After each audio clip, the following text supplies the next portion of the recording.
Hi, I'm Shanta Navarro-Perez with the Presidential Living Team, powered by Compass, on a mission to make your real estate goals a reality, with a commitment to exceeding your expectations and dedication to providing concierge service. I'm here to guide you every step of the way. Whether you're buying, investing, or selling in the vibrant Central Florida market, my goal is to ensure your experience is not just smooth, but truly exceptional. Let's turn your real estate dreams into a reality. This is Marcus Richardson, President and CEO of Rich Group Financial. We look forward to working with you and helping serve you in the financial service arena. So what that really means is we're going to be able to help you with life insurance for your mortgage protection, make sure that's taken care of when you pass. We're also going to be able to help you for your final expenses to make sure your burial and things like that are taken care of. We also are able to help you with retirement. So if you're losing money in the market and you want to stop losing money, you don't want to keep losing money, we can help you with that. And we also can help you with Medicare. So if you want to make sure you got all that taken care of, please reach out to Rich Group Financial. You can find us at richgroupfinancial.com, or you can also send us an email at richgroup28@gmail.com, and we'd love to serve you and help you and bring you into the family.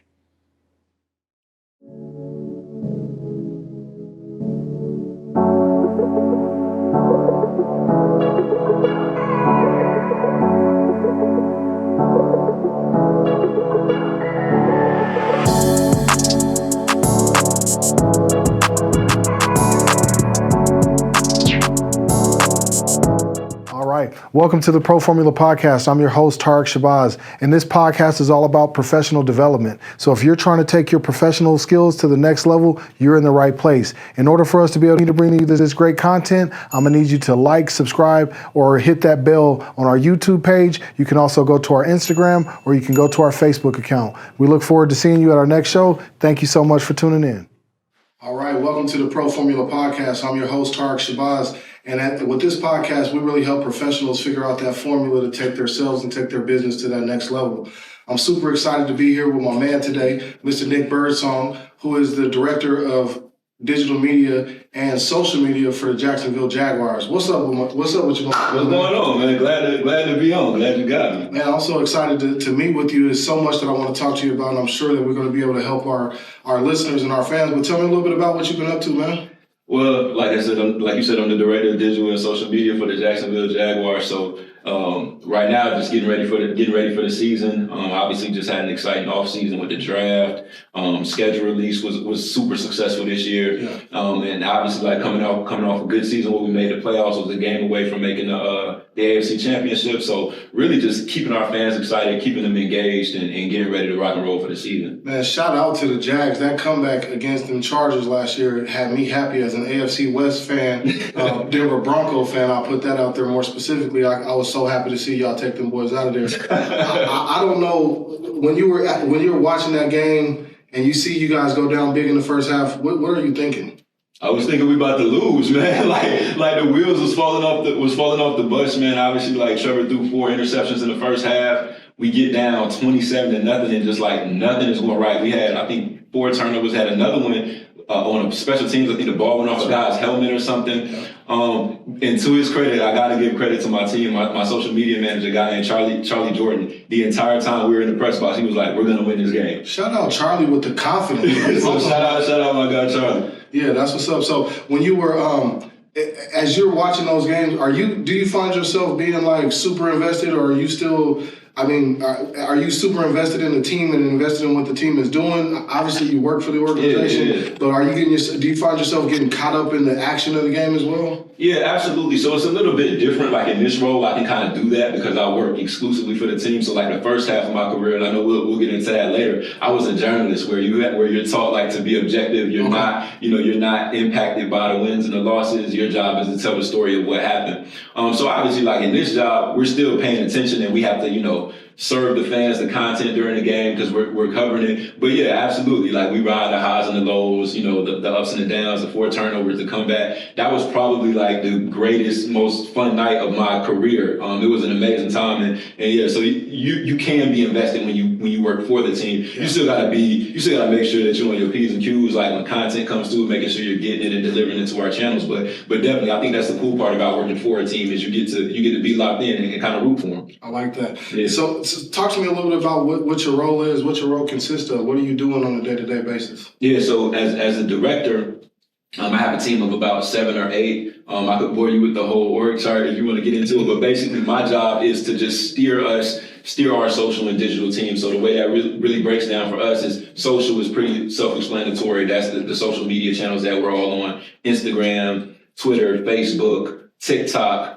And then digital is like YouTube and then the owned and operated. And when I say that, I mean the company's website, the company's app. YouTube falls under that team as well, even though that's pretty much a social media platform. And then, of course, we have like a LinkedIn and so on and so forth. So I pretty much manage the team that activates or publishes on all those channels. That's what's up. Yeah. I'm not testing your credentials, but what I want people to understand is like how you get into a role like that where you're working on with an NFL team and now you are a director within this organization. Are you an ex-athlete, or is that how you got in there, or what did you do to get into this kind of a role? Yeah, I'm an ex-athlete. Like I played in high school, but I wasn't like a big-time player in high school or college or anything. That really doesn't have anything to do with like how I got my position.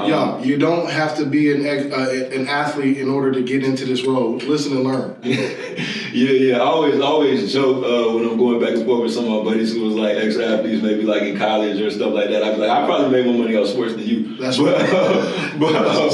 big flex. But no, like honestly, like that is like my degree is in journalism, and so my path. I always try to tell people when they ask me like, well, how can I get into this industry or get into a role like yours? My path is a little bit different just because of the timing. So I'm 39, so.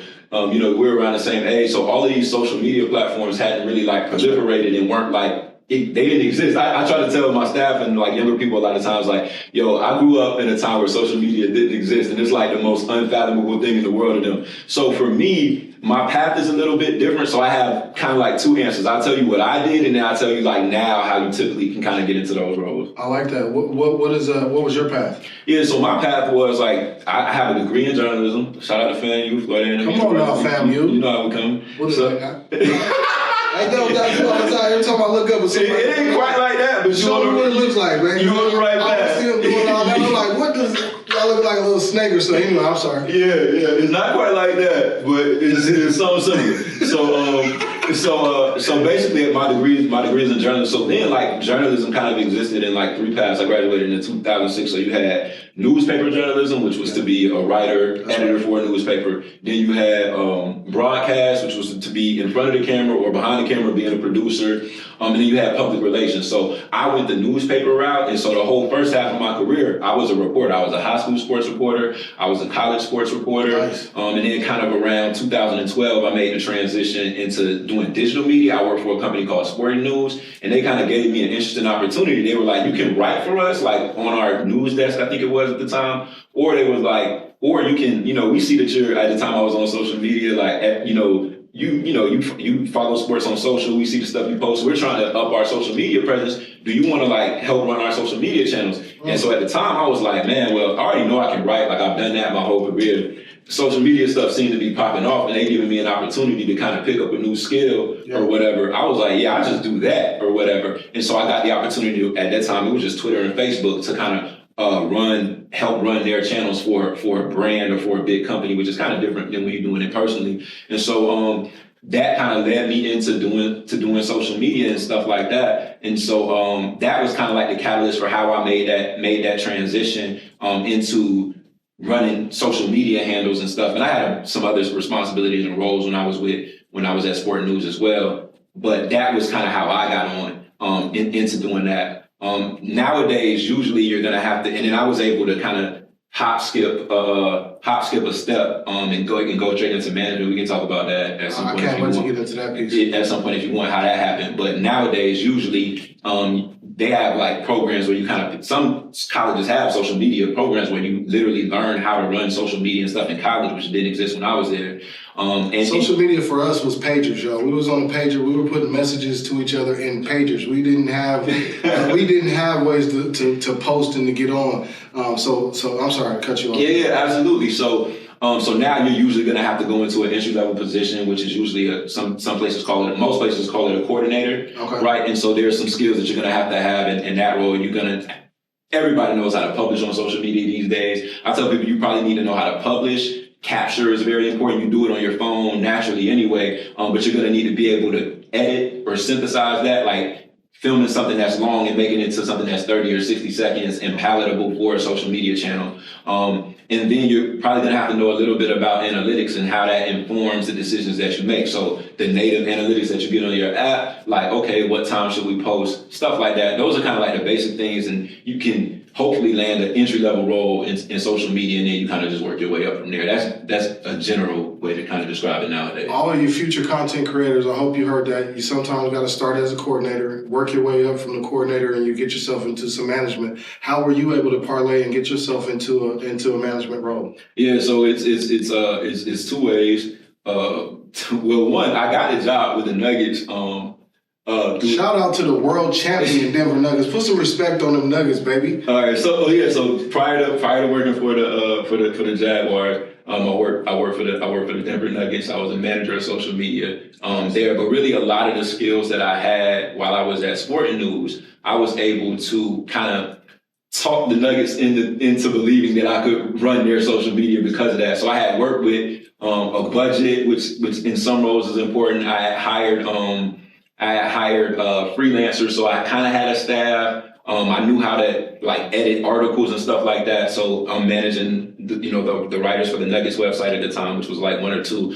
So there was like a transferable skill set. In some ways. Now, obviously, it's not always like a one-to-one correlation. Like everything you do at your new job isn't exactly like what you did at your previous job. That's right. And so that was kind of how I was able to make that transition. It's not really traditional. And so I didn't go the coordinator route because that was the open position. And so that's why I tell people like my path is a little bit different. Like it might not match. It might not match exactly what you did or what you would do now in that role. I like that. I want to talk a little bit about your career with the Nuggets, and obviously it helped to prepare you for this because you were working with the team and you were starting to work in that social media area. But is that what you started on with the Nuggets, was in the social media area? Yeah, so with the Nuggets, it's a natural progression. So I was a manager of digital and social media for the Nuggets, and now like just a step up is a director.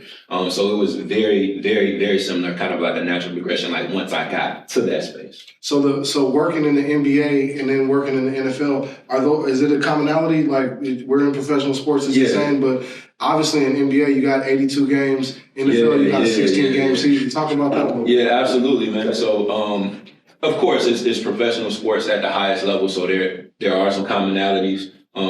There are some differences as well. Just from my observation, now you may talk to somebody else in that space and they may give you a different synopsis, but the way I break it down to people, like the difference between working in the NBA and the NFL is like the NBA, you have 15 players or 12 to 15 players on the roster. And I'm talking about it from the social media, digital media coverage. In the NFL, you have 53 players, right? And so there are some benefits and some whatever. I never can know what the opposite of a benefit is. We'll call them advantages and disadvantages. Yeah. I say that all the time. Like whenever I'm talking, I'm like, what's the opposite of a benefit? So disadvantage. So there's some advantages. Appreciate you, man. There's some advantages and disadvantages of that. And I think the two entities' business models, in my opinion, just from my observation, are a little bit different. I would say the NFL is, the richest, most profitable sports league in the world. And I think that from my observation, their business model helps them be that. Okay. Number one, football is a more casual sport. Like there are more casual fans of football than anything. Like we've all, I don't know if y'all have ever done like a fantasy football league, but you could be locked in on fantasy. I'm a champ. I'm an ex-fantasy champ. But listen, I am too, and they should allow you to put that on resumes. I feel like that say a lot about you. I always say like you can tell a lot about a person by how they conduct themselves in the fantasy football league. Like it brings stuff out that even like the regular work world don't. So like I got a couple titles under my belt, but y'all who've been in the league with me before, y'all know that. But anyway, I was saying like, so in my opinion, the NFL they market the shield, the NFL itself, number one. Yeah. Then they market the game of football. And then they market the franchises. So the example I always give is no matter what they call Dallas Cowboy football, it's going to sell. You know what I mean? And I'll link that to what I'm about to say. And then I think they market the players maybe like fourthly, right? And a large part of that is like the players have helmets on. You don't get to see them as much. They have to work a little bit more to be visible in the marketplace. And so the NBA is very player driven. right? So one of the examples that I gave with the Cowboys is like, remember a few years ago when Dak Prescott had that, we thought it might be like a career-ending injury early in the season? Oh, yeah.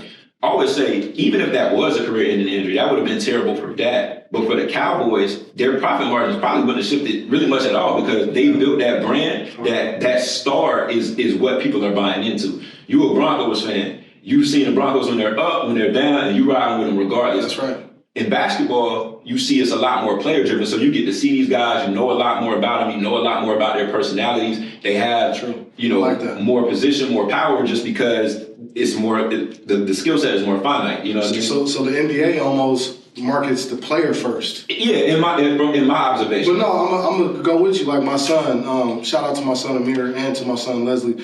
They are both LeBron James fans. Yeah. They weren't Cleveland fans. Perfect point. They weren't Laker fans. Perfect point. They're actually LeBron James fans. So wherever LeBron goes, that's where their loyalty goes. When he was with the Heat, they were with the Heat. Exactly. And I think in football, if your favorite player goes to another team, you might still root for him, but you're not changing teams because he's on that team. Exactly, man. That exactly. So I think that's the difference that I see in the two entities in their business models, and I feel like the NFL's is more, well, it is more successful. That's a fact. Yeah. And it's more sustainable in a sense. And I feel like the NBA, it's beautiful that they're able to market people and personalities, but they have to always be on the hunt for how are we going to market that next person. I like that. And that person has to emerge. So some of the challenges, it sounds like, when you're in the NBA, you got a grueling season, an 82-game season. Yes. So as a staffer, that must be a challenge. Yeah. But then you got 15 players that you can kind of really curate content around. Exactly. Where in the NFL, you got a shorter season, but you got 53 players that you got to kind of get to know and start curating that content. How is it now that you're in the NFL and you're working with 53 guys, how do you determine who you're going to spotlight, who you're going to put, an emphasis on, and who are you going to help market?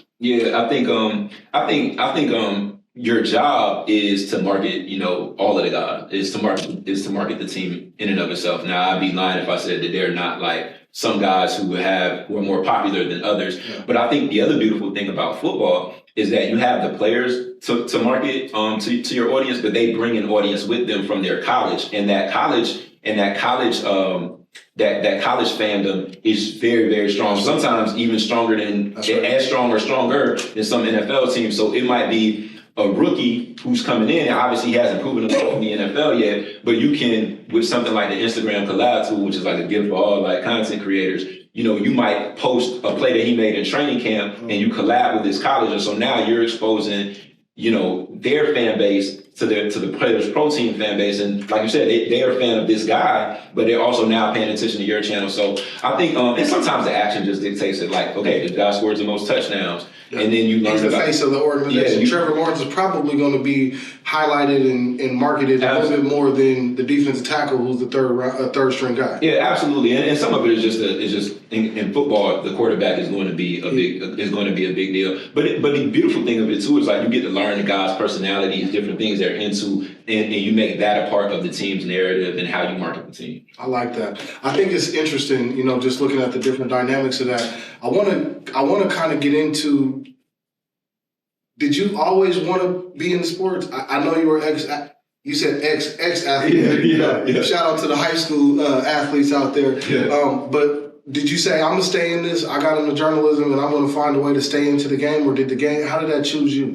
Yeah, I think both, right? Like just everybody wants to combine their passion with what they do for a profession if they can, and obviously you end up having to make decisions based on I got these bills to pay or whatever. Yeah. So I ended up getting into journalism by accident when I was in high school, man. I played two sports. I played basketball and I played tennis. If anybody has seen. You played tennis? Yeah, I played tennis. That's a side. So basically when I grew up, man, I grew up going to like a park and rec that was also like a boys and girls club. Okay. But we had like all of these park directors and coaches and stuff that instead of playing like little kiddie games, we just played different sports. And so we got exposed to like everything. Okay. And so like me and a few of my friends from my neighborhood, shout out to my boy Keon, my guy Kevin Kilkenny. What's up, yo? We started playing tennis and we liked it. And you think about it, there's a lot of similarities between tennis and basketball. You got to move laterally. I do the same defensive slides, like on the baseline and stuff like that. And so we liked it. And played some youth stuff, and then I ended up playing in high school.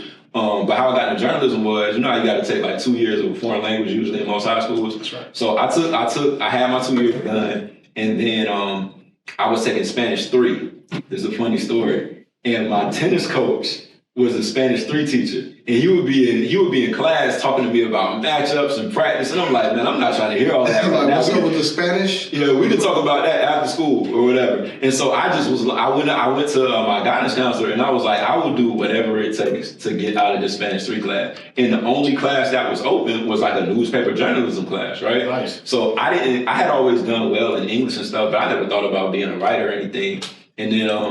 And then I got the opportunity to like write about the high school football game. So I didn't play football, but like all my homeboys did. And so that's probably the big sport of the school. Yeah, absolutely. And so I got to like make them seem like they were superheroes with the stuff I was able to write, and I ended up liking it. I went to a journalism camp at FAMU. It turns out that I was like the only kid in the camp who was actually going to school there the next year. Actually, the first year I applied for it, I didn't make it. I didn't get into the camp. And so, and then went on and that ended up being my major and ended up being my career. So. Awesome. For those that love sports, like I'm an avid sports fan. I love sports. I love everything about sports. We debate sports all day. We all have a take on sports. We all think we know something about sports. But are you working? Yeah, man, I'm definitely working. That's for sure. I tell people this all the time when they ask me about like my job and stuff like that. It's a fun job. It's dope. It's a lot of fun. A lot of times, like, everybody, I would say every job has its job aspects, like things that you probably wouldn't do if it weren't a part of the job. Yeah. But man, I also know people with what I call like real jobs. Not that my job isn't a real job, and their job has a lot more of those aspects. So I want to act like it's not fun. I enjoy it, like especially with the staff. With the staff that I have, we can talk about how that came to be, maybe a little bit later. But like it's so dope to the point where when we're out, like when we're away, we go on vacation, like we miss each other. We just miss working with each other. So, but we're definitely working. There's a lot of planning that goes into it. One of the biggest questions I get is like, what do you guys do during the off season? And the real answer is there really is no off season. There's a time where we're not playing games, but it's not like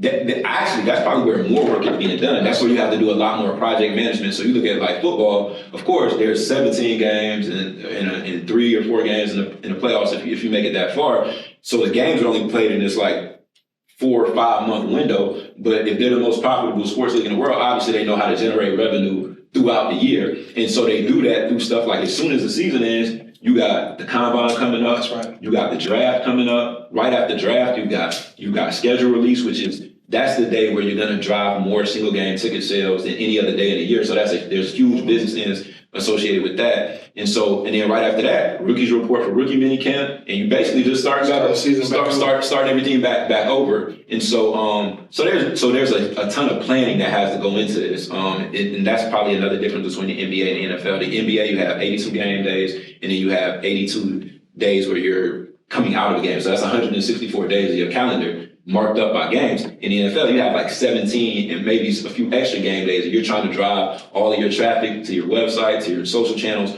on those benchmark, we call them tentpole event days and stuff like that. So you have to really be, and I can say that you don't do that in the NBA, but you have to really be a project manager, really be able to map out how you're going to go after these certain objectives and achieve certain things. And so it's definitely a huge job aspect to it. It's big business, man. Yeah, no, absolutely. Being in this podcast, doing this, I get a chance to sit down with brothers like you and I get to learn so much, and I'm hopeful that we're able to share some information with others.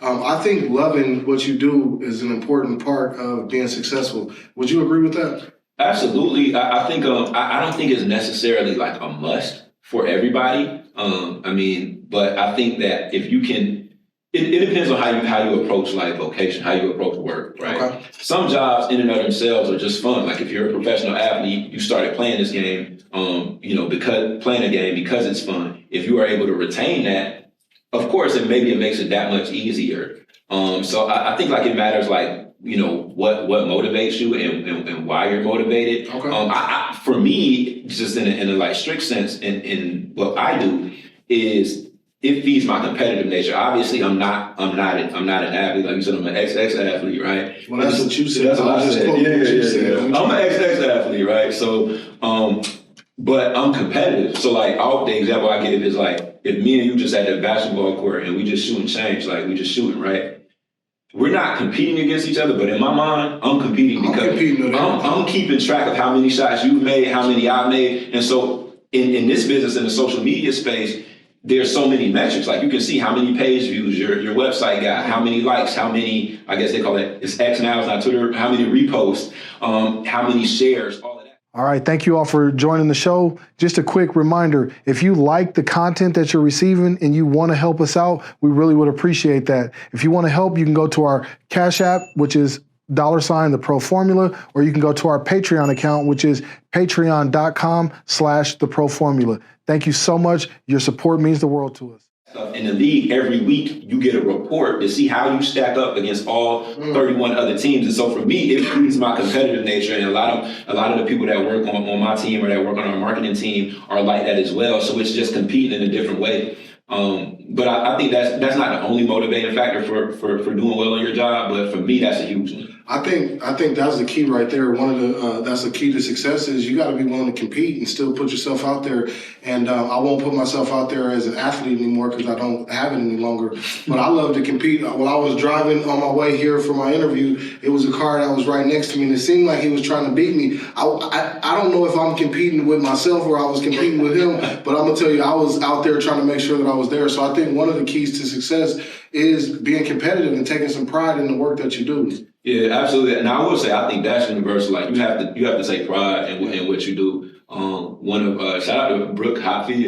She's a new staffer of ours. She was an intern that we kept over. But one of the things that I love about Brooke is like her work ethic. Like one thing I noticed about her is like how she does anything is how she does everything. Whether the task is small or whether the task is big or has more implications. Like if she's taking notes, she's taking notes to the best of her ability. If she has a presentation, she's doing that to the best of her ability. And that's with a lot of people that I work with, a lot of talented people. So let me pause and say, Amon Lott, Charlie Jordan, we mentioned, Brooke Hoppy, Jennifer Garabaglia, Will Pease, Cam Shooter Hicks. So like that's the team of people that I get to work with. I want to make sure I mention them, but they all have that about them, is that they take pride in what they do and it means something to them. Shout out to the team.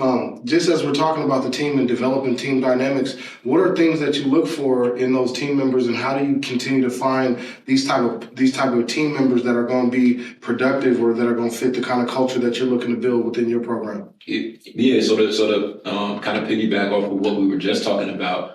Passion and pride is something that fuels people. That's always good, right? Now, of course, like on the basic level, you gotta have the rudimentary skills. Like you gotta be on paper. You gotta check boxes. You gotta check those boxes, and then how you differentiate yourself amongst all of the people that do check the boxes, right? Like if you're hiring for a content producer, like they have to be able to shoot and edit. Kind of like that's a basic thing, but how they differentiate themselves. Like I use Cameron Hicks as an example. Cam is just passionate about like capturing content in the way that he presents it. So a couple years ago, we were playing the Rams, and so we went to LA to cover the Rams, and so we found out that Sierra Canyon was playing at Staples Center. They had just changed the crypto at the time, so we was like, we want to go see LeBron James son play. We're gonna go to this game, but I was just doing it like, this is like the game is tomorrow, but tonight we're gonna go watch this game, just have a good time. So we're sitting down, and it's a high school thing, so of course the arena's not packed out, so we get to sit a little bit closer, and like Cam is with his phone, like capturing the whole time, and he's like putting together this video. That's just what he does. It's almost like an extension of him. Like he captures content. He sees things. When he sees something happening, he's on it, and he's thinking about how can I put this together? How can I make this cool? He's always testing new things. Like we were just in the office the other day, and he made a post where he was working with like different shutter speeds. He slowed the shutter speeds on his camera down. Then I look over at his computer, and he's like looking up. He wants to buy a VHS camera so he can start filming like the old school vintage VHS style. And these are not things that like I'm asking him or as his director telling him to do. Like this is just what he's passionate about, and that comes across in his work. I think so. That's one of the big things for me is like you can kind of tell if a person is passionate about it. Sometimes you can't tell that like in the 2D. Like if I just got your resume, I don't know, but I can look at your work and kind of see like how good you are at least, Yeah, well, for me, I've been a director for a while, and I read a book that was called The Ideal Team Player by Patrick Lencioni, one of my favorite books, and it really helped me identify the type of people that I want to hire. And it talks about hiring people that are hungry, people that are humble, and people that are after going out there and getting it. So when I'm interviewing people and looking for people, I'm looking, do they have those traits? It's cool with you that you can actually say, pull up some of your videos. Let me see some of the work that you've done. Yeah. For sure. I think when you're talking about being hungry, that's another thing that's big. I call it being intrinsically motivated. Yeah, man. Of course, nobody got to tell you to go get it. Somebody who's intrinsically motivated, they have the fire inside of them to go figure it out. Absolutely, because the thing is I want people who have aspirations beyond where they're at right now. I don't want anybody to be content. One of the things somebody early in my career told me was if you're working for me, you're gonna be moving up or you're gonna be moving out. And out don't mean I'm gonna fire you. That's right. Out means you may get hired by somebody else to do a bigger and a better role. That's right. But just that person who's saying I'm here for me because look, I'm T and everything that I do represents me, and I have to be able to merchandise what I do to other employers, or if I want to start my own thing to future clients. So that person is waking up every day because they're intrinsically motivated because they know that their work represents them, and that's something I can't give you that. Yeah, I love an intrinsically motivated person. I think, when you have to constantly provide extrinsic motivation or provide them with incentives, which I think is important too. Yeah. People should get bonuses if that's the structure of your compensation plan. But more than anything, they've got to have that will and have that desire to themselves. Yep. I want to switch gears just a little bit and learn a little bit about where that comes from inside of you. And I want to transition by asking, what would 10-year-old Nick think of the life that you're living right now? If you could look back at him, which I know is weird to go in the third person and talk to yourself, but how would he feel about the life that you built? Man, I hope that he would be proud. I think he probably would think that my job is cool. I'm thinking about how I was in 4th or 5th grade. There's some cool aspects to my job that I think he would be attracted to. I think one of the things around 4th grade is where I start seeing the importance of, old folks say, what you hang around, what you're gonna be like. And so I was always, and I don't even think this, I think this is just God, man. I was always blessed just to have friends that were doing good and doing positive things, and those are the guys that I gravitated toward. I remember in the 4th grade, one of my good friends growing up, my boy Alio, he was always the best at basketball. He was always better than me. And I remember meeting him at the park, and I was like, man, I need some of what he got. And even when we were in the same 4th grade class together, he did the multiplication tables faster than me, but we were always boys. He always, even though he wasn't in the 10th grade or the 4th grade, he ain't saying hey man, I'm motivating you. But just, I knew man, if I do what this guy's doing, if I'm hanging around him, I'm probably going to be in a better situation. And that's something that even in college, man, I was just blessed with good friends. So I think 4th grade Nick would think my job was pretty cool, and and hopefully he'd be I won't say proud, but hopefully he'd think my job was pretty cool and maybe be a little bit motivated by me, I guess. I want to touch on something that you said just now that I think is a jewel and is a key to success and a part of a professional's formula it's talking about your circle, the people that you surround yourself with. And I think you've always got to, I always say, if I'm the smartest person in the room, I'm in the wrong room. I got to get myself into a room with somebody who's smarter than me. I got to get myself into a room with somebody who wants more than me. I was very intelligent when I was a young kid. Mm-hmm. I mean, I naturally had wit. I was intelligent. I could score well. But some of the people in my neighborhood that I grew up with, that wasn't their focus. And I call it dumbing down, but I don't mean that in a disrespectful way. What I mean is I leveled down at times where I wanted to fit in with those that were cool. Or, I used to get teased for being on the honor roll. And man, look at you, man. This dude's a little smart dude and all of that. And so I found that to be something that I had to grow through and grow up through. What was it like for you? Obviously you had intellect as well, and you were motivated by some of your classmates as well. But how did you keep yourself focused and stay on that track, or did you? Yeah, I mean, I did for the most part. I think, again, just being blessed to have the clique that I was in. I tell people this all the time. There were probably kids that were getting, picked on or whatever for being smart, but I never was cool with them kids. So like it didn't impact me. They were like in a different clique. So like my friends, like we always started like we did well in school and we played ball. So I think like the playing ball thing in most neighborhoods or whatever, like that's gonna give you a certain amount of credibility. Like you can't really say nothing if I'm one of the best basketball players in this neighborhood. True. But like I never thought like you gotta be in school all day anyway. What is the point of like being there and you ain't doing nothing or you ain't learning nothing? Like, and I ain't saying like that to criticize people. No, I'm not saying that to criticize anybody, but like we just always thought doing well in both, and maybe it was like the competitive nature in us with school. Like I remember like we would get our report cards and literally be looking at you, oh, you got all A's, or you got all A's and a B, or you got a C, like comparing them, and then we'll go and like get after it on the basketball court. Like it always went hand in hand for us. Like me, like I said, my boy Alio, my boy Dre, he's like a year younger than us. But like that was we always thought both were cool. I don't really know. Are you still connected with those brothers? Yeah, those are my guys. Obviously, we don't like communicate as much as we used to, but yeah, we still cool to this day. Man, I got an event. I'm calling it an event. I don't have an event. The Denver Broncos have an event coming up in September, and me and my boys were all meeting in Miami to go to the game, and I found myself to still be connected with those friends that were good for me. It's like I got new circles, I got new people that I hang with, but I still find myself wanting to be around those people that know me. I want to just ask you, how has it been for you as you've taken this next step in your career with acclimating and making new friends?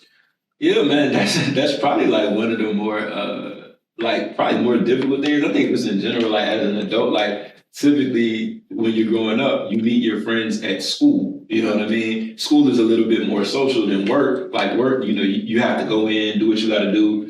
You might leave or you might be in meetings with these people. Some people have very like strict lines between like keeping their friends separate from their business and like ain't nothing wrong with that. I see the wisdom in it. And then nowadays too, like a lot of work is so remote, or a lot of work is like on the move, and so you're kind of operating in silos. So I think as an adult, it's definitely been more difficult than like quote unquote like making friends. I think like just being social is cool. I'm not like this is. I mean, we've talked prior to this, but like I'm not like the most like outgoing person in the world anyway. And so you surprising me with your energy today. I'm like, I told you I was gonna have to try to match your energy. Plus, man, I want your podcast to be good. Like I don't want to be like like you talk to me on the phone. I'm usually like super laid back, coolest dude I ever talked on the phone to. Bro, don't never get hype about nothing.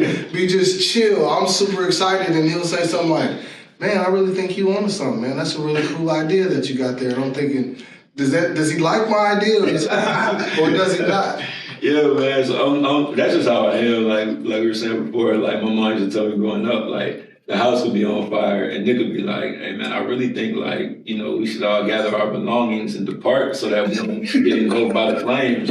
Because who would want to go out like that? That's just how I am. I'm fired up. I'm like, "Mama, they're out the kitchen. We gotta get them. Get what you can get because we gotta get out of there." Yeah. So like I think like some people say they have their friends and then they have their friends that they met at work, and I don't really know, man. I'm still kind of working through that.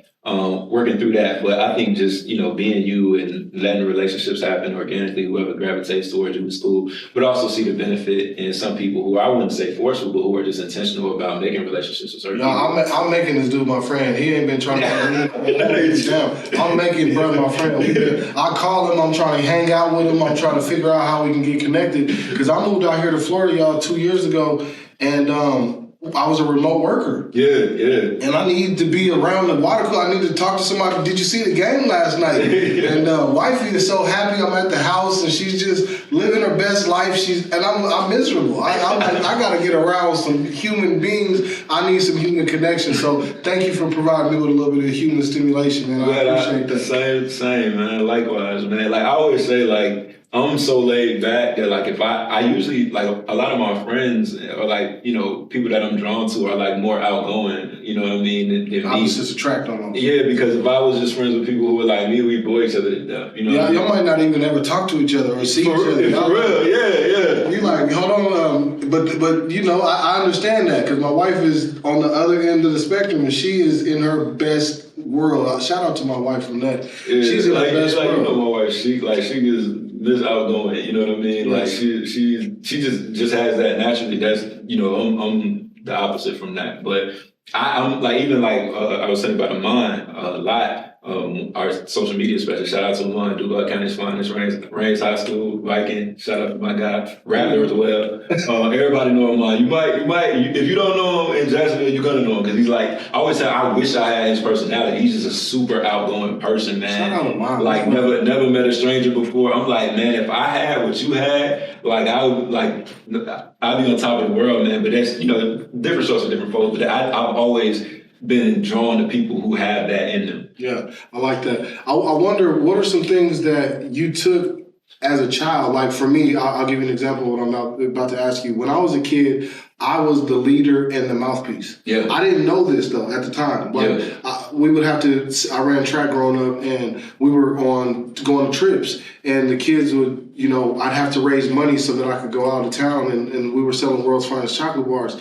And my sister would always be like, "Brother, I'll go with you." Mm-hmm. But you gonna have to ring the doorbell and talk. She'd ring the doorbell, but I was the one that had to talk to the people. Yeah. When it snowed, we'd be like, "Yeah, boy, it's time to get to some money." But they'd be like, "But you got to be the one to go talk to them at the front door." They would be ready to start shoveling. They had no problem. I realized I was a leader, and I was also a mouthpiece at a young age. Yeah. What were some of the? And it's carried over into my career now. Yeah. People follow my vision. I'm able to put together a vision. People get excited about it, and they get fired up about it. What are some skills that you had when you were younger that you find yourself still tapping into today? Yeah, I wish that I could say like it was like vocal leadership, but it's definitely not. I think for me, I think like the ability to write is has been like the thing that's the most beneficial for me. So obviously I told you like first half of my career, I was a sports reporter, like a newspaper journalist, right?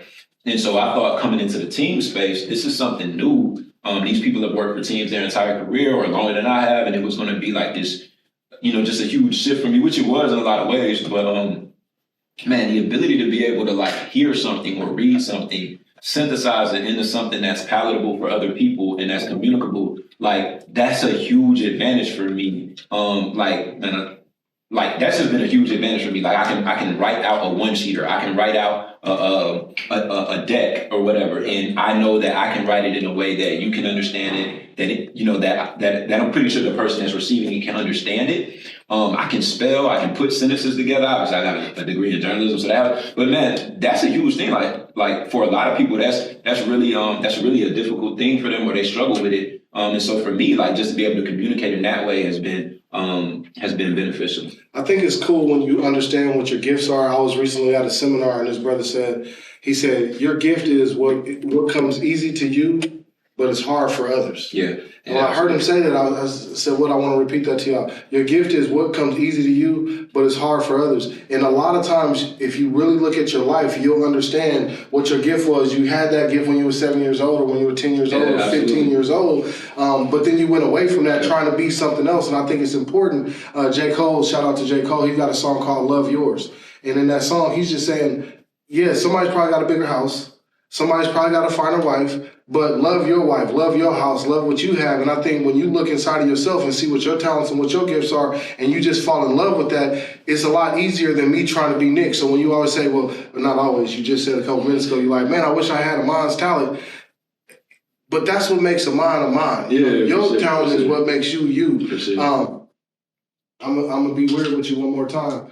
If you could talk to 10-year-old Nick, and you could just have like a quick conversation with him, you could provide him with any kind of advice. What advice would you provide to 10-year-old Nick? I'm gonna answer that, but you saying what you just said made me think of another one of my team members, and I think I may have forgot to shout him out, Devin Carvajal, our creative content manager. But he's like that, like Devin is such a great creative, and it just comes natural. It just comes easy to him. He thinks like creatively. Like if you guys look at the Jaguar social media channels, a lot of like the funny memes you see, or the gifs, or the super dope graphics. If you see a super dope graphic on our channels, 9 times out of 10, Devin is the one who made it, and the stuff just comes to him like that. And he can't. If you ask him how, a lot of times he like, I don't really know how, man. That's just how I am. That's how I think. And he's always showcasing new talents that he has. Like, I didn't even know this guy could draw. Man, dude can illustrate. He can draw. He can DJ. Of course, he's a fire graphic designer. He can design shirts and clothes and stuff like that. And it's just a reflection of like who he is. That's just in him. So I just want to say that real quick. Like that, it crystallized in my head while you were saying what you were saying. And then you were saying, what would I say to 10-year-old me? Yeah. I think I would say to 10-year-old me, you know the old quote, youth is wasted on the young, as they say. And so I would probably say some stuff that 10-year-old me won't be trying to hear, won't be trying to listen to. But I would say, man, definitely, listen to your elders, man. Like, the older you get, the more you crazy. Yeah. We go back, like our elders were giving us so much knowledge, but we didn't want to hear them. Youth is wasted on the youth, man. That's how I go when you're young. You're not trying to hear stuff, and then you have, I don't want to call them regrets, but you look back on stuff differently when you're older. But I would say I think that's probably like the people who win a lot, or people who win a lot, they realize those things at a younger age. Okay. Like what's really important and what to value. Things of that nature. And when you get older, it becomes a little bit clearer because you have the benefit of retrospect, of looking back at it. So I would say, man, listen, your mom and your dad ain't telling you no lies, man. They really know what they're talking about. Your older brother, your sisters, they really know what they're talking about. Listen to them. So that would probably be one of the biggest things right there. I call my mom and dad all the time, and I tell them, and shout out mom and dad, I know y'all watching. I always tell them I'm sorry. Yeah. God, you told me this. If I had just listened to you, and we thought we knew everything. Oh yeah. But the older I'm getting, the more I realize, like my dad used to say, the name of the game is the same. It has not changed. It's all the same. It ain't nothing new under the sun. The funny thing is like I say that all the time about social media. It's full of like 23-year-old experts. You know what I'm saying? Everybody's a coach. Yeah, it's 20. How are you? So let me get this right. You were a 24-year-old life coach. Yeah. Like, you've been legal for like 6 years. Like, you know what I'm saying? Like, how you a 24-year-old life coach? You know what I'm saying? I tell my kids all the time, your cup is full with your little 17 and 18-year-old information. Pour some of that out. Yeah. Let me pour a little bit of this wisdom in there, and then leave some room for other people to add to your cup. But when you're already 18 years old and your cup is already full, if I try to pour anything on that, it's gonna just go over to the side, and you ain't gonna catch none of that. Yeah, like you've been working in whatever field you in for like 2 years, but you know everything about it. Like, okay. Shout out to all the Instagram coaches out there. To all the Instagram coaches, these culture coaches. I ain't making fun of you. I'm just saying. You guys have figured it out a lot sooner than I was able to figure it out. Exactly. So you would tell 10-year-old Nick, listen to your elders, and that's awesome. Now that we're not elders though yet, right? Man, we the OGs now. We're the OGs now? Yeah. Okay. I was just the YG, just the little G, just not too long ago, but I guess I'm the OG now. Yeah. What are some things that you're looking for in your career, like over the next few years, some things that you're looking to accomplish, or what's the next step for you? Oh, man. Now I'm gonna hit you with it. That's a great question. Whenever somebody say that, they're really trying to think. They're trying to get themselves. They don't have an answer. Yeah, man. I think for me, in the immediate, like continuing to grow the Jaguars brand, like I think a lot of times, like because we're the smallest market team in the NFL, like we have to kind of punch above our weight class. Is that a fact? That's a fact. Yeah. Jacksonville is the smallest market in the NFL. Yeah, man. Jacksonville, Florida. Look at in comparison. Also, too, we're an expansion team. You know what I mean? True. So it really got there, started in '95, and so you talking about like storied franchises like the Packers and the Bears, the Broncos. You know what I mean? The Broncos as well. In comparison, yeah. So we try to punch above our weight class, and I think just moving us more into being more of a national, more into an international brand is like one of my goals, and playing my part in that. There's a slew of people who we work with that are helping do that, but yeah, that's probably in the immediate like professional goal. What are some of the things that you got to do to keep growing the brand and to keep growing yourself professionally? Yeah, I think one of the things that you got to do. Number one, success on the field is huge, and I think like we're in a good position with the head coach, with Doug Peterson, with Trent Baalke, with obviously like Trevor Lawrence at quarterback to be moving in the right direction. And so being able to capitalize on that and being able to capitalize on those moments, and being ready from a content standpoint, having the team in place to capitalize on those big moments. So I think capitalizing on those big moments is probably one of the big things that we have to do. As the success grows, you're gonna have to grow your team because, like you said, some of those people are gonna get other opportunities. Yeah. And you talked a little bit about what those people are like, what you're looking for in those particular employees. But is there growth for you within that? Yeah. Arena as well? Yeah, absolutely. I think that's one of the, and I'm not just saying this because I work there, but I think that's one of the cool things about working for the Jaguars is that they really value people, more than a lot of places, I would say. And so they will really help you develop a growth plan. Like, for example, Devin, who I was just telling you about, Devin came in, like 5 years ago, Devin was an intern in Foundation, which does a lot of, and now he's like a creative content manager on the social side. And that's because they saw his talent, saw his abilities, and kind of made a way for him. So there's definitely room for growth there. Our team is always growing. One of the things, one of my mentors, I don't like saying mentor, but whatever, I guess one of my mentors. Shout out my guy, Eric. Why don't you like saying mentors? I always say this, like, because this is the thing, like, a lot of people, when you use that term, they feel like this is the person who has guided you to where you're at, or this is the person, and I heard, I don't know if you know the rapper Toby and Wigway is, but he gave this cool example one time of saying, like, if your car breaks down and you're on the side of the road, right? And you need some help. If you sit in your car and wait for somebody to come and help you, you're probably going to be sitting there for a long time, right? But if you get out and start pushing your car, you'll be surprised how quickly somebody get out and help you. You know what I mean? I always tell people like, man, ain't nobody gonna look out for you like you. You got to be your own mentor. You got to be checking out opportunities. Doing, if you want to do a podcast, you got to look into what's the best way for you to do that. A person can come and give you some little jewels every now and again. And I think that's really what mentorship is. Okay. But man, forget where I was going, man. It's all good. But yeah, that's why I kind of like steer clear of that word sometimes because it can kind of be misinterpreted. And some people use it as an excuse, like, well, I don't have a mentor. I never really had one. Like that for sure. I had people to help me out here and there along the way, but it was, me driving the car, obviously, like. God, my family, my friends, and stuff like that. But at the end of the day, like, you got to chart out your own path type of thing. I know where I was going. He was saying, like, your social media plan is never going to be smaller. It's always going to be growing, always going to be bigger. So I think there's things that we need to capitalize on in growing our brand and growing the team's brand. And I'm just looking forward to playing, like, whatever part I can in that. There's some things that I like that I'm super passionate about, and some things that I know I need to grow in as well. Yeah, man, I dig that. I want to just kind of help the audience understand what's a day in your life like. What's some routines and some habits that you have? Because obviously you at one of the highest levels of where you can get to. I know you don't want to say that, but you work for a professional. I'm middle management out here. But you're working with a professional. You're in a $1 billion industry. So if you ain't gonna give yourself some flowers, I'm gonna give you some flowers. But I want to appreciate it. In all due truth, I want to understand, what does your day look like? What is the day in Nick's life?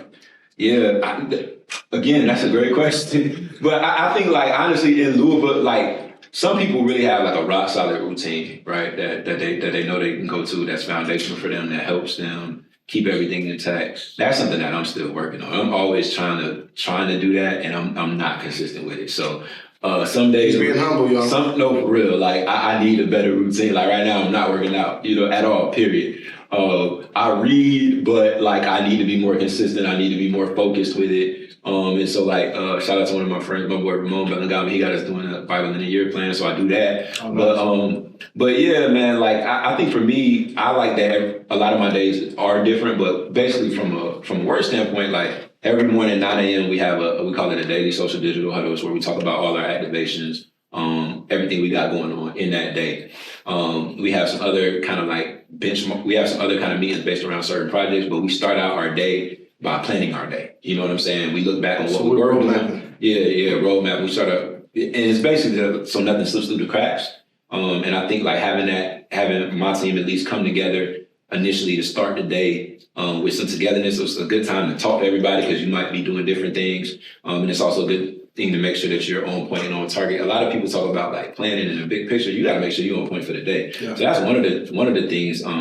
One of the things that I try to do, and then it depends on what day it is. That's different. We have a lot of meetings, it's corporate America, so there's a ton of meetings, and then there's a ton of like activating, like publishing that we have to do on our channels and stuff. And a lot of my day is kind of like guiding those things through, making sure I'm keeping track of what's coming ahead in the short term and in the long term.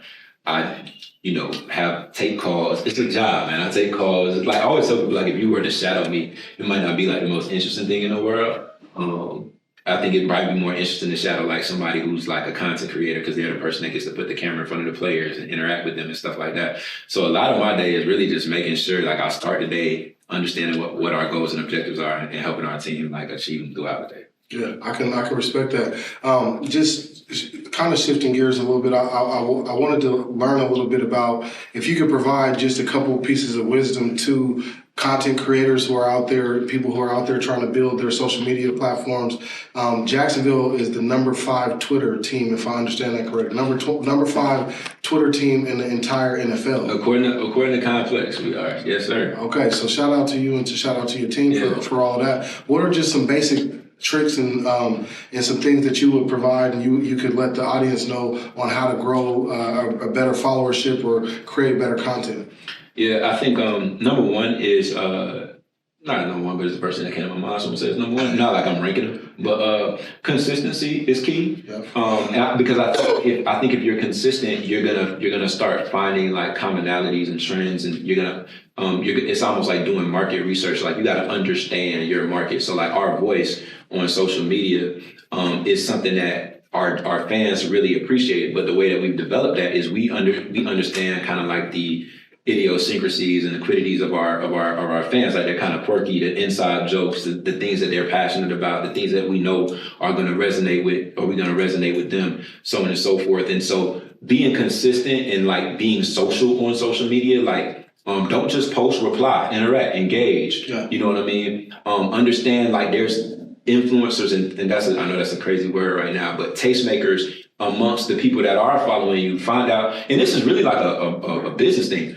There are all clients, customers, fans, whatever you want to call them, aren't created equal. There are some people who are invested at a higher level. So, right, like we have season ticket members. Those people are extremely important, right? Okay. And so if you have a clothing line, you want to know who's copping the most gear and what resonates with them. And so you really got to understand your market, and posting consistently and interacting and engaging will help you kind of understand that. Reading the comments, making sure you're going through to see what your fans are talking about, and stuff like that. I think that's really important. That'll help you establish a voice. And then also kind of carve out your niche a little bit. Okay. Make sure they know when they come to your channels what they're gonna get. The type of stuff.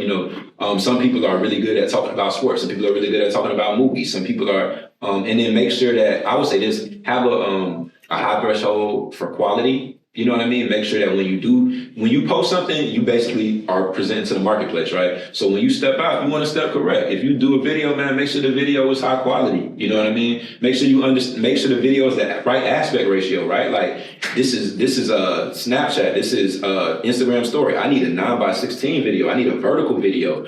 I can post a 16:9 on YouTube or on Twitter, but it's not going to look right on my phone. You know what I mean? So when I say that, I mean like on a vertical platform. So understand the aspect ratios, portrait mode versus a square, all of that stuff is important. I think how you present is important. So that's the couple of things that came to mind real quick. No, I appreciate that because, my social media game needs some work, man. I find myself, but it's the opposite of what you're talking about. I'm very inconsistent. I might post a video or post something every couple of weeks. I get a ton of engagement and then I'm off for another few weeks. Absolutely. Or I do some working. I might get on there and look through and scroll through my timeline, but I'm not interacting and I'm not posting and I'm not commenting on some of those things. And I wonder if that's just me needing to get out of my own way, and you can't advise me. He's turning into my counselor all of a sudden. No, but I think, sometimes we're experiencing, and for those people that don't have really strong social media followings, get out of your own way, y'all. Just start creating content and putting the content out there,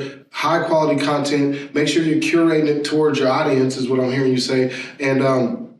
And you'll see some growth. Where did you all start when you joined the Jags? Where were you all ranked? I know that the previous social media rankings, like I can just talk about year over year from last year to this year real quick. We went from 17 to 5 on the complex rankings. And I think the complex rankings are pretty cool because it's not just about volume, right? Like, of course, like we're not the Cowboys. They're going to have volume. But they kind of take into account like your voice, the quality of what you do, stuff like that. So just being able to see that improvement going from 17 to 5. That's nice. Our schedule release video this year was incredible. We worked with an actor named Gridiron, who's on CBS Ghost, who did a great job with it, and worked with one of his director friends, flew a guy from Australia. He was incredible, and then of course our team. And so it was like one of the most viewed schedule release videos this year. And so just upping the quality of what we did, I think was huge, and we were able to see kind of just an uptick going from 17 to 5, going to having one of the most viewed schedule release videos, stuff like that. Awesome. Congratulations to you all, to your team. Thank you, man. Thank you. I guess in this last piece, I want to just learn a little bit about, I know faith plays a big part, in your life. Talk to me about your spirituality and how that's helped you stay grounded and how it's helped you ascend in your career or just even in your personal, professional life. Yeah, man. I think, for me, that's huge. That's like everything. Like this professional stuff is great. But at the end of the day, like Bubba says, like there comes a day where we're gonna have to face judgment and give an account for the deeds that we've done in the flesh, and Christ paid the price for our sins. He's going to judge us by a righteous standard. Like God is holy, God is righteous, He's just, and if He's a good judge, He's going to judge us by that standard. The Bible says, like, all have sinned and fallen short of the glory of God, and the wages of sin is death. So it says, if you've broken that standard, then you're deserving of what the punishment for it is. Right? Christ lived a perfect life. A righteous life. Said he was tempted in every way as we are, yet without sin. And so we place our faith not in our own works and our deeds, but in what He did on the cross, and we can be forgiven and given a righteous standard with God and not the guilty standard that we deserve. And so, like, that's foundational, man. And that's cold right there. That's like just saying that, like, it rocks your core when you hear. And again, I'm very spiritual, I believe as well. But it's like when you hear, you're going to be called to account for all the things that you're doing. Mm-hmm. That should mark your steps a little bit, right? That's right. It's and like, what you're doing. Yeah, and you do too. Yeah, that's a hard part about it. Yeah. Like you can front of yourself, you know what I mean, but you can't front of the Lord. And so, man, like, and I think like that like gives you a different motivation, right? When you're not working to earn something that was given to you, but you're living in light of it, like, because I'm forgiven, like this stuff is all good and it's all important. But the reason that you do it, your motivation behind what you're doing is everything. And so if you're doing it because I'm working, I'm doing this podcast, I'm doing this social media as unto the Lord, like that should raise the level of how you do it, why you do it. You want to do it with excellency, but man, just making sure that your soul is secure, that you're good, and having that gives you a freedom. You know what I mean? Like to explore. I was gonna say, when you were talking about being consistent on social media and stuff, hey man, just explore, just start doing it, man. You're gonna figure it out. Like your first workout, it ain't gonna be good. Your first podcast ain't gonna be as good as your 10th one. You know what I mean? And so when you have the most important thing, your eternity secure, this temporal stuff that we're going through here, you could attack that with a lot more freedom and a lot more patience. Yeah, I love that. And I'm getting better, man. I'm going to keep working through it. I'm going to keep going on. Last segment, man, I call this Settle the Score. And this is just 5 questions that I have for you. All right, you just answer them to your honesty. Who had a bigger impact on you and on the culture? Would you say Dr. Martin Luther King Jr. or Malcolm X? I wasn't prepared for this one. Yeah, I didn't tell you this one. Yeah, you ain't tell me this one. And this is a tough one right here, because you're gonna get judged one way or the other. You don't know what your answer on this one is, man. This is a tough one. I would say Martin. Okay. I would say Martin, just because his nonviolent approach, it took away any of the excuses. Yeah, man. You know what I'm saying? And also the way that he was able to do it with and not that Malcolm X did, like one of the first book reports I did in high school was I read an autobiography of Malcolm X. That's actually my two favorite movies are Forrest Gump and Malcolm X. Wow. So I love Malcolm X, but I think Martin just for his lasting impact. And I think a lot of this stuff. Dang, you about to make me talk about this crazy stuff, but that's cool. That's what it is. So I think that a lot of the stuff that was going on. You remember when Malcolm got kicked out of the nation? Yeah. I think a lot of that drama, and how people perceive the nation, impacted how people view his legacy. He was tied to something that almost brought his value down. Exactly. And I'm talking about the specific actions of those people in that time. And he did interviews about it, so this ain't me talking. Y'all go YouTube it and find out for yourself. But and I think like a lot of people shortchange Martin.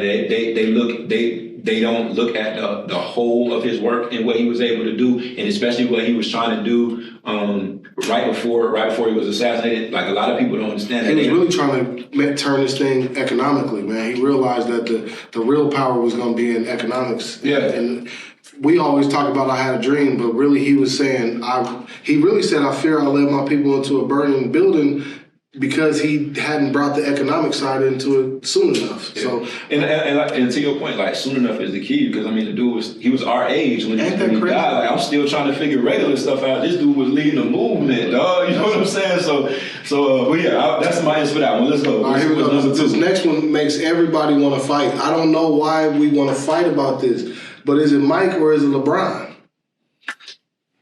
This one actually might be more controversial than the first one. That's what I said. You got to be careful on this. All right.